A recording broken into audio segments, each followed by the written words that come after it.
Hello viewers, welcome to social post TV. నేను మీ Shweta. So ప్రస్తుతం మనతో పాటు స్టూడియోలో ఉన్నారు mutual funds distributor and wealth architect Arun K K. నమస్తే సార్. నమస్తే అండి. సో కానీ బంగారం రేట్లకు వచ్చేసరికి అప్ అండ్ డౌన్ అవుతూ ఉంది. చాలా డౌన్ అయింది, మళ్ళీ అప్ అయింది.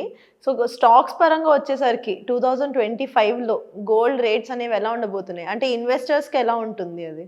దీని ఒక డీటెయిల్డ్గా నేను ఎక్స్ప్లెయిన్ చేయబోతున్నానండి. ఓకే. ఇప్పుడు బంగారము అనేది మామూలుగా ఒక యూటిలిటీ కాకుండా ఒక ఇన్వెస్ట్మెంట్ పార్ట్ అయిపోయిందండి. అవును. సో ఆ ఇన్వెస్ట్మెంట్ పార్ట్ అయినప్పుడు మార్కెట్లో ఒక రకమైనటువంటి ప్రొపోర్షనాలిటీ ఉంది. అంటే ఎలా అంటే మార్కెట్ కన్నా పెరిగితే గోల్డ్ రేట్లు తగ్గుతాయి, గోల్డ్ రేట్లు తగ్గితే మార్కెట్లు పెరుగుతాయి అని. కానీ రెండోది తప్పండి. ఫస్ట్ది కొంతవరకు కరెక్ట్.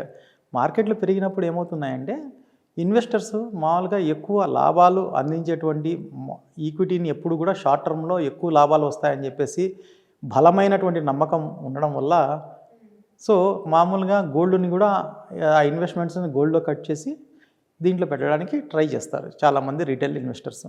ఓకే. సో అప్పుడు ఏమవుతుంది, గోల్డ్ రేట్స్ వచ్చేసి మరి పడిపోవడం కాకుండా స్టాగ్నెట్గా ఉంటాయి అన్నమాట.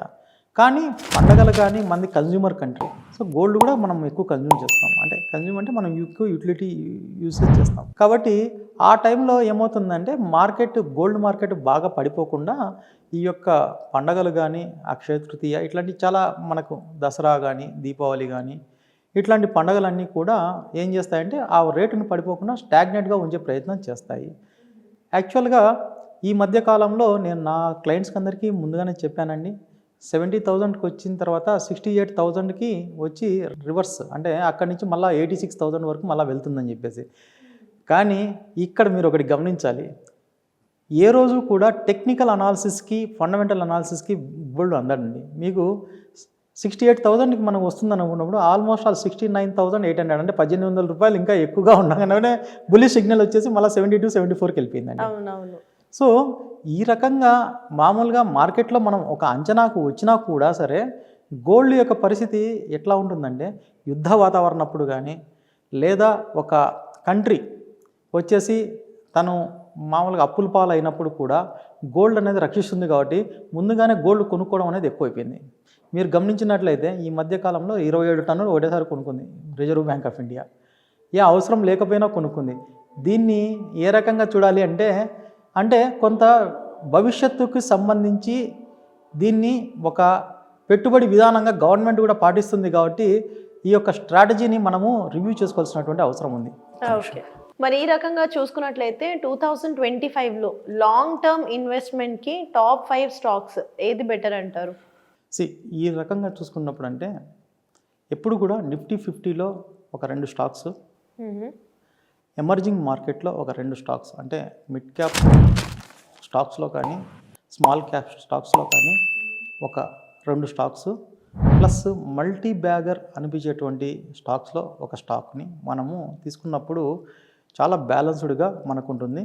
అలాగే కొన్ని రంగాలు ఎస్టిమేటెడ్గా ఉంటాయి. ప్రతిసారి మనకు ఇదేంటంటే స్టాక్ మార్కెట్ అనేది సిక్లికల్గా ఉంటుంది. కాబట్టి అంటే ఇది 34 సెక్టర్స్ యొక్క కలబోత. కాబట్టి ప్రతి సీజన్లోనూ ప్రతి రోజు కూడా కొన్ని సెక్టర్స్ అప్పు కానీ కొన్ని సెక్టర్స్ డౌన్ కానీ కొన్ని సెక్టర్స్ స్టాగ్నెట్గాను ఉంటాయి. అంటే అప్ డౌన్ ఆర్ సైడ్ వేస్లో ఉంటాయి అన్నమాట. ఓకే. సో సైడ్ వేస్లో ఉండేటి ప్లస్ డౌన్లో ఉండేటి ఏదైతే బుల్లిష్ సిగ్నల్ వస్తుంది అనుకున్నటువంటి రంగాలు కొన్ని ఉన్నాయి. ఉదాహరణకి ఆల్రెడీ ఐటీ సెక్టర్ కొద్దిగా హై పీక్స్కి వచ్చేసింది, కానీ ఇంకా పైకి వెళ్ళడానికి అవకాశం ఉంటుంది.